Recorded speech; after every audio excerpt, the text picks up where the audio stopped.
Hello and welcome to the Infertility Podcast. I'm Daniel. And I'm Candace.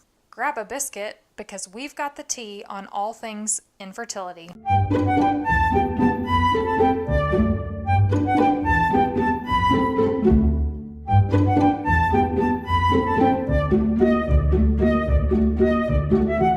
Welcome to episode 2 of the Infertility Podcast. If you'd like to stay up to date, you can visit my Instagram at Operation Baby Bump. If you'd like to get connected with others in the infertility community, you can visit our website at www.theinfertility.com. So I had a really interesting phone conversation today with a nutritionist. You did?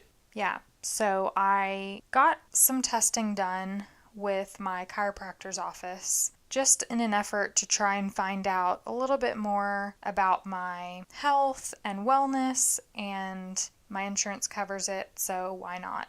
They do a blood test, urine test, and then they cut a chunk out of my hair. Shave. Don't they shave it out your hair? No, she lifted up my hair in the back and then cut it really close to the scalp. There's like a patch gone, and Has it grown back? No, I can't even find it really. I remember you showing me, and it felt like very spiky. It's like when you cut your Barbie doll's hair and you cut it right to the Barbie's head. Yeah. And it's like spiky but fuzzy. It's a strange sensation. So part of it was that I got all these results back, and this nutritionist called me today to go over the results with me. He had some suggestions about how I should be gluten, wheat, dairy, sugar-free. So basically no life. Right. So basically water. I'll have a glass of water. I'm stuffed. I was enjoying my conversation with him until he said, and I quote, "Is there a reason why you've been trying so long to get pregnant? Are you feeling pressure from friends and family?" Is he from California and a surfer No, dude? I'm just doing a man's voice. Oh, that was a man's voice. Yeah. To which I said, no, I want children. And he said, "Well, you've been trying for nearly a decade. That's a long time." He's clearly a scientist. He's like, no, that is a long time. That's over 3,000 days in 10 years, apart from it's been 8 years. I don't feel the need to round 8 years up to 10 years. Like, it's bad enough that I've been going through this for 8 years, that we've been going through this for 8 years, but to then add some years to it, willy-nilly, it seems a little unnecessary. Can you imagine if we did that with kids? You know, like, they talk about their child being 18 months and things like that, and then we just rounded up, oh no, he's 42 months now, but he was born last month. Yeah, we're just rounding up. That's ridiculous. We're just adding time onto things that... That's not how time works. Yeah, you don't just need to... It has some pretty strict constraints. Yeah, you know? Just don't add time to don't things. Don't do that. Don't round up time. Yeah. Unless it's a timesheet and you're a lawyer billing, in which case they probably do round up. I bet he has this habit because people are probably asking him, "Oh, how long have you been a nutritionist?" And he says, 25 years, when it's really been like 2 months. Yeah. Didn't we just celebrate your 35th birthday? Yeah. 25 years, dude. So I didn't like him, and he's not my friend. Okay. Well, sorry about that. I wanted to fight him. What sort of fight? Like a fisticuffs. Fisticuffs. Okay, cool. So I'd say that you'd have him. You're very scrappy. Speaking of fighting... Yes. We don't really hear much from Charlie Puth these days, right? I don't get the reference. Charlie Puth, the singer. Nope. What's he saying? You just want attention, I knew from the start. I didn't realise that was a song. I thought it was just like, okay, that's enough. I've heard enough. It's terrible. Anyways, I don't know why me wanting to fight the nutritionist made me think of this, but I was driving to work this morning and they were talking about Charlie Puth having some kind of row with Nick Jonas. And I was like, Are they going to have a celebrity fight? I don't know, but if I had the name Charlie Puth, I wouldn't be picking fights with anyone. That just kind of leaves the door open for really easy jokes. Yeah, real easy jokes. Yeah, interesting.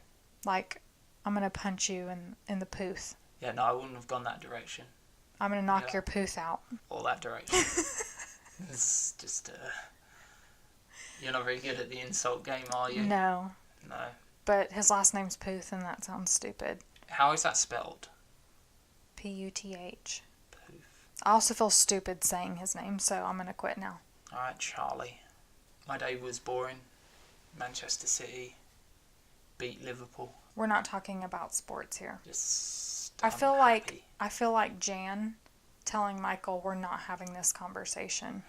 Office reference. Yeah. We just started binge watching The Office. I personally have seen a few episodes here and there, but I never really got into it. Daniel, I think I've seen a good couple of seasons. you've seen more than one episode. Oh yeah, I've seen a couple of seasons. Well, I'm just getting into it, and I really like it. It's fantastic. But Daniel definitely reminds me of Michael Scott. That's not true. No way. It's true. I'm Jim. If anyone, I'm Jim. You are not Jim. I'm a Jim. You're a My name is Jim Jim. Michael hybrid. A Jim. No, I'm a Jim. You're Actually, you're a Jim Dwight hybrid. Yeah, no, I believe that. Jim Dwight hybrid. I'd take that. I am. Oh, that's not... Rules are important, but at the same time, having fun is good. It's funny. Daniel used to be a supervisor when we lived in Texas, and I used to call him, well, still sometimes do call him Logo Man, because he would get on to people if the logo on their shirt was bigger than a credit card. That's who I'm married to. That. Guys. Texas is a non-unionized state, and they brought in the rule of no logos bigger than a credit card because there'd be less chance of someone inciting a union. So you have to apply that rule across the board. You can't just say, oh no, just because it's a Lacoste shirt, the logo can be huge. You have to apply it across the board. I don't make the rules. Oh, I'm sorry. I fell asleep just then. Okay. I apologize. I didn't just mean to bring that up. It was important to give you information. I just wanted to point out how boring Daniel is. But let's talk about something else. Let's talk about something even more boring than that. Boring. And that would be our infertility.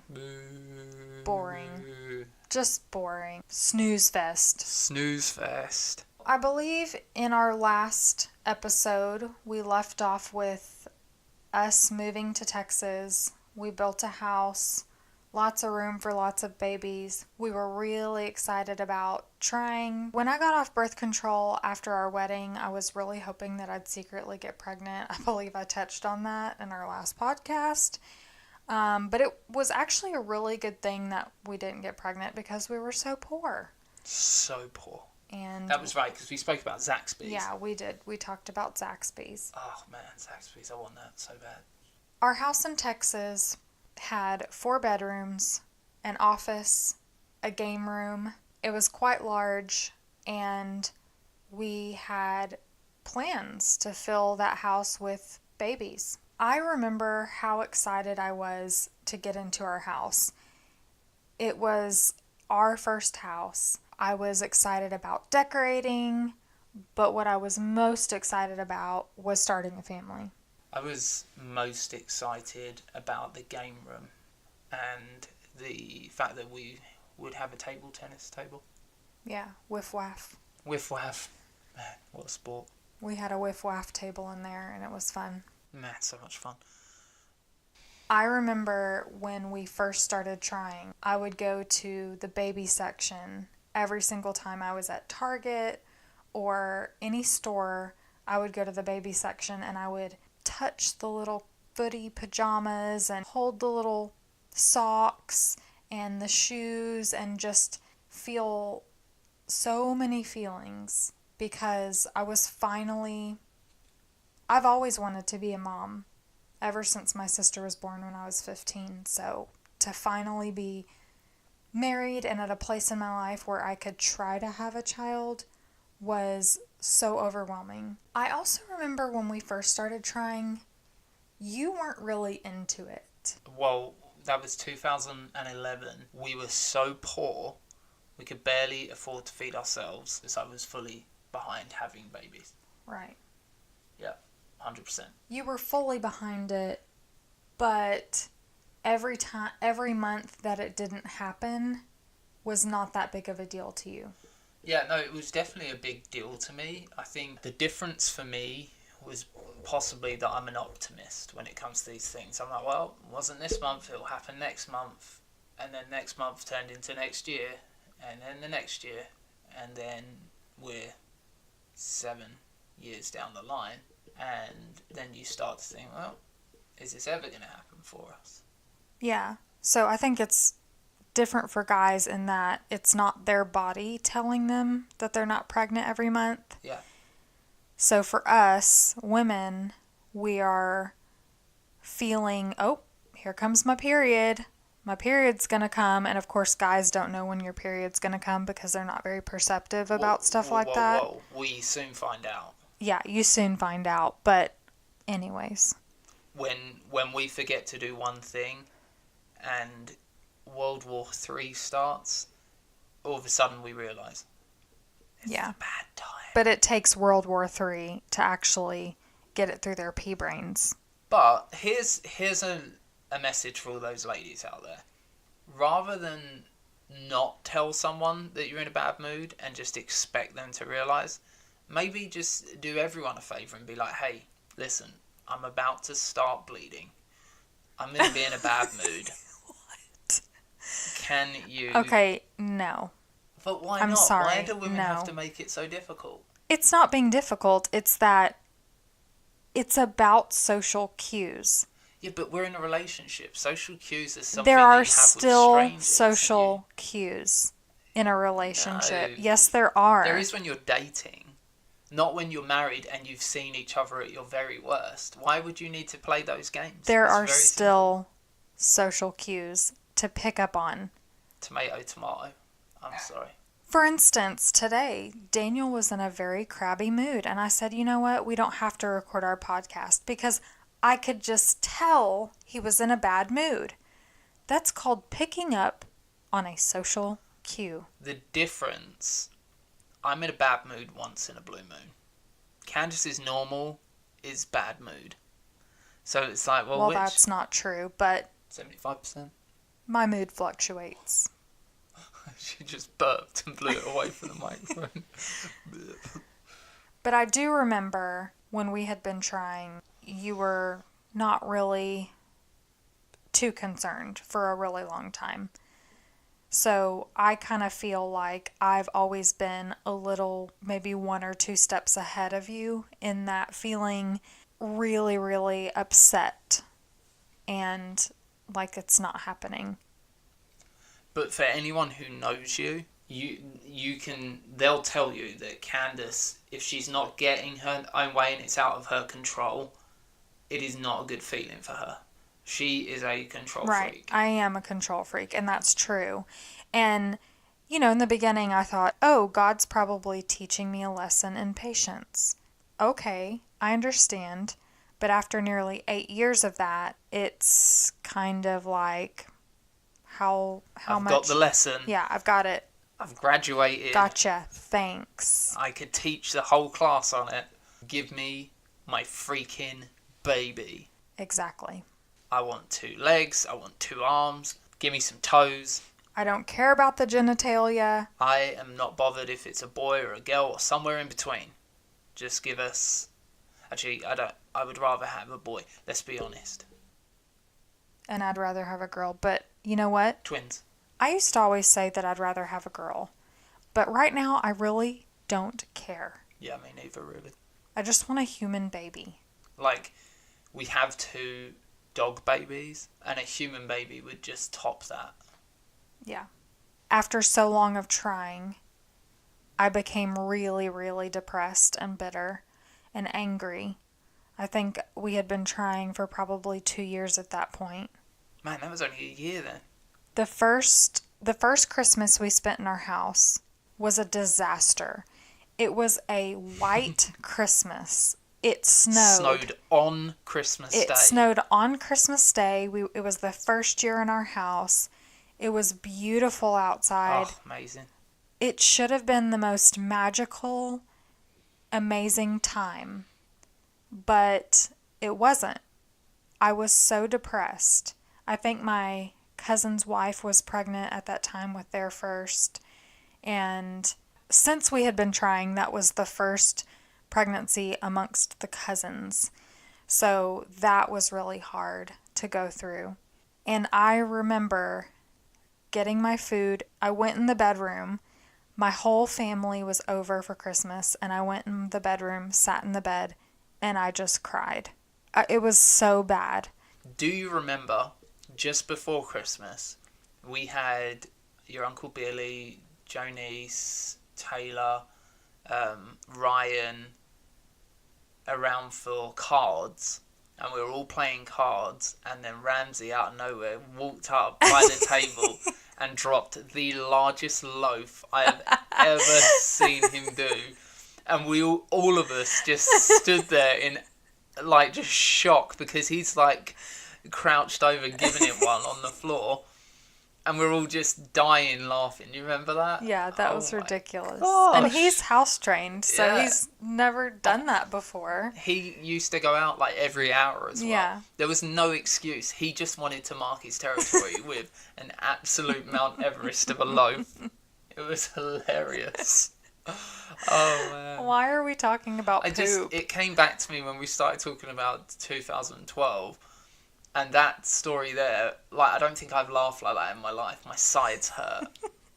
Hilarious. That was pretty funny. After that Christmas, I had a really tough conversation with my gynecologist. I said, I want to get pregnant. What can we do? We had done the Clomid. We had done all those stupid pills that you take. The letrozole, whatever. I don't even remember all this stuff, but I do remember, you have to do at least 6 rounds of Clomid. You have to do at least this many rounds of this many, and nothing was happening at all. After all of that stuff was a fail, we ended up going to see a fertility specialist for the very first time in 2013. What testing did they do at the fertility clinic? They did some blood work. They did a semen analysis for you. Which I would like to talk about. I bet you would, because that was the first time he got any test results back like that, and it was like an A++. Let's talk about that, because what the paperwork said was normal, right? It just said normal. And it's the first time in the entirety of my life that I've been overwhelmed by being called normal. Right.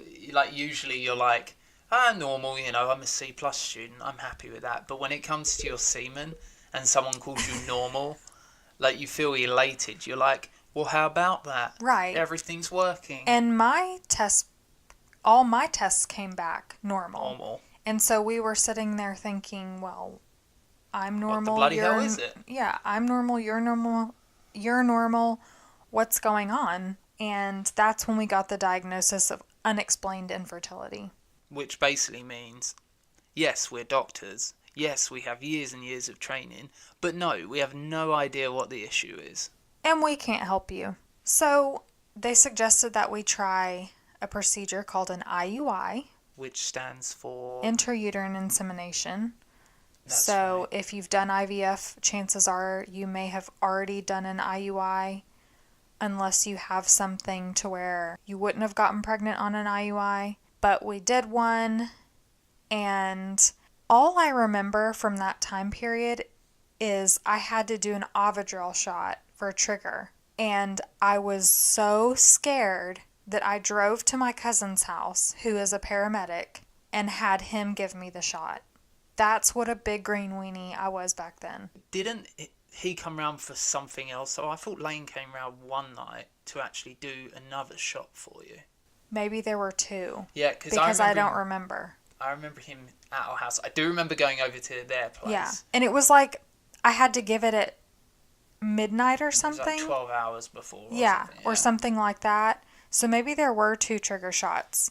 But I distinctly remember being like, I don't ever want to have to do that again. So and the procedure itself, to me, hurt. I used to, when I used to get my lady exams, I used to hate that because the speculum and all of that, I hated it. It hurt. I used to have friends go with me. Did you ever have a doctor yell in there and go, hello, hello, hello? No. So the IUI was a fail. And at that time, I remember being really upset. They suggested that we do it a second time. They actually suggested that we do it up to 3 times. Mm-hmm. Yeah. And to me, timing was not our issue. I had a basal thermometer. I had apps. I was charting everything. We were timing everything. And I feel like IUIs help people who maybe don't have the timing right, but I didn't suspect that that was an issue for us. So I didn't want to waste any more money, which is really funny because I think that cost us like $1,200. Yeah, it may have been less, but yeah. And at that time we were like, oh my God, this is expensive. That's how many dollar bills? We were thinking, if we do this 2 more times and it doesn't work. Well, we can't go to England this year. So we decided not to do it again. Doofus! We are such doofuses. Now I look back at that and I think of the small amount of money that is and how bothered we were by it. Cheese and rice. If we knew what we were getting into, we'd have had aneurysms. I'm really glad, though, that we didn't do any more IUIs because it wouldn't 100%. have worked for us. No, it wouldn't have. After that IUI, we continued just trying on our own, and we kept trying and kept trying. I had started a new job right after we did the IUI. In fact, we were still waiting to hear if I was pregnant or not. With that job, I was traveling for work, and I was in charge of doing this big presentation. A few months into the job, I was working a lot, and let's just be honest, infertility kills the sex life. I'm just going to say that. If you're listening, you know what I'm talking about. It's unfortunate, and it's something that a lot of people don't talk about, but... Thank goodness for side chicks. That's all I can say. What a dick you are. Anyways, intimacy can totally be ruined by this whole thing. So I believe we hadn't baby danced in months. 3 months. Yeah. So not that I was counting. I went on a business trip to California, gave this big presentation that I'd been working on. I came home. We went to England for 2 weeks, got home, a week or so passed, and I woke up in the middle of the night, it was like 4 a.m., with this horrible pain. I mean, I thought my appendix had burst. It was so bad. And I woke Daniel up and I said, Daniel, what is our insurance copay for the emergency room? And I said $250. At 4 a.m, he knew exactly what it was. I remember you being in pain. And you were scared. Terrified. I thought it was your appendix. Yeah. And you were Googling. I was kind of wallowing in pain. And you said, okay, get dressed. I'll take you to the emergency room. And I laid there for a little bit longer. And I said, well, let me have a shower first. So I went and took a shower, and you said, did you pee on a stick? I said, no, we haven't had sex in so long, it can't be that. And you said, well, just take a test, just in case. So I peed on a stick, got in the shower, and just left it on the side, because if you've taken 100 pregnancy tests and you see negative every single time, at some point you just stop looking, and you just start throwing them away. Because you know what it's going to say and you don't want to see the one pink line. So I just set it on the side, and to be honest with you, I completely forgot that I even took a test. It was probably 5 a.m. at that point. I was getting dressed. You were kind of getting ready for work because you were going to take me. Yeah, I was heading to a training class. I went over into the bedroom and started getting ready. You brought me the test and you said, it's positive. You don't remember that? No. 5 years ago. You were brushing your teeth. I remember this perfectly. You're brushing your teeth and you brought the test into the bedroom and you said, I think this is positive. You were like pointing at the lines and you're pointing at the picture of how many lines it was supposed to be if it was positive. And I looked at it and that was the first time I had ever seen a positive pregnancy test.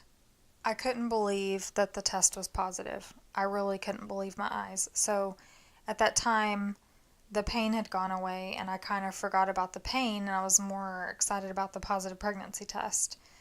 So I drove to CVS really quick. I got 2 different brands. I said to the clerk as she was checking me out, I said, I think I'm pregnant. And she was like, yeah, great. Cool. She had this stupid grin on her face and I just thought, now I think back and think, what if she was infertile and I was sitting there? What a bitch. I went home, I peed on all of them, and then I was left. Which, may I say, is a great waste of pregnancy tests. It is, but we had to be sure. You peed on like 6. You're the person who told me to go get more pregnancy tests. Yeah, I mean, that seems like a reasonable request. So then I was left with 5 positive pregnancy tests. I called my doctor, went in for a blood test. They called me hours later, and they said, you're pregnant. And I couldn't believe it. How long had we been home from England? Because we visited England. Probably about a week. It was not that long at all. Wasn't, was it? And while you were in England, you weren't feeling great. Yeah, I was so tired. I took naps every single day. Yeah. Yeah, because I think what happened is once we found out you were pregnant, we started to think about what we'd been through in the past 3 months. And it all started to kind of add up, didn't it? Right. It was like, oh yeah, you did sleep. Yeah, you were sick in the morning and things like that. Yeah, and that was the other thing. Because we hadn't had sex in 3 months, we were all of a sudden in the 2nd trimester, basically. I was like 11 weeks and 5 days or something. So that happened on a Friday when we found out we were pregnant. My doctor said my progesterone was a little low, so they put me on progesterone through the weekend. They wanted to recheck my bloods on the Monday. I went in, they drew my blood, and they said, hey, we have an opening for a sonogram because I'd requested an ultrasound because of the pain I had. I thought, oh, well, if I'm pregnant, that pain was not a good thing. So I don't know what that was. And they said, oh, no, don't worry about it. Pain is normal when you're pregnant. It's probably things stretching or what have you. But I can tell you that pain was not normal. It was a searing pain, wasn't it? It was like a hot. I was in the fetal position in bed and I could not straighten out my body. I was kind of just crippled for a second. So I asked Daniel, hey, can you come? They have an opening at 10. Can you get off work and come to this ultrasound? So he left work, he came, and she was feeling around on my uterus from the outside. She was pushing down on my stomach, and she went, and had this kind of like look on her face, like a very puzzled look. And I said, is something wrong? And she said, your uterus is just a little bit small. And she said, but let's take a look. So she put the ultrasound wand in. I remember Daniel pulling out his phone to take video. And for some reason, I just had a bad feeling. And I told him to put his phone up. So he put it back in his pocket. And we both looked at the screen. And there was nothing there. There was like this big black womb. And nothing inside. And we just kind of stared at it like, well, what does that mean? My doctor was so just concerned. I believe it was my left ovary was enlarged Yeah. and it was huge. It was like almost as big as that big black abyss in my uterus. And by big black abyss, I mean there was a sac and there was no baby in the sac. So she looked and looked and looked and couldn't find the pregnancy. So she immediately sent us to the radiology department at the hospital. So we went from being really excited that we were going to see our baby to what? What's happening? Am I going to die? She mentioned something about surgery, and it was all very scary. So we spent hours in the radiology department, which was in the basement of that hospital. It was really sketchy. Texas Health Resources, and it was just like rednecks running We had the no hospital. cell phone service. Yeah, and like people just, they didn't seem like they were qualified. They were highly insensitive. Hey, I'm gonna go ahead and do this right now, Barbara. And we were sitting out in the hallway of this like basement, and it was really weird. Shady. Someone else performed an ultrasound, and they used the actual thing that goes on the belly this time, and the vaginal wand, and they determined that it was a pregnancy of unknown location. Surprise, it's in your foot. Where is it? It might be in your purse. Why don't you check there? Take a look. Woo, it's in your armpit hanging from your hairs. And that's the story of our ectopic pregnancy in 2014, which is such a horrible memory, but it happened. Shortly after that, we moved to South Carolina, and I started school to get my bachelor's degree in psychology. We kept trying that whole time. In 2015, we had another miscarriage. This time, it was really weird because I didn't even know I was pregnant, and I miscarried.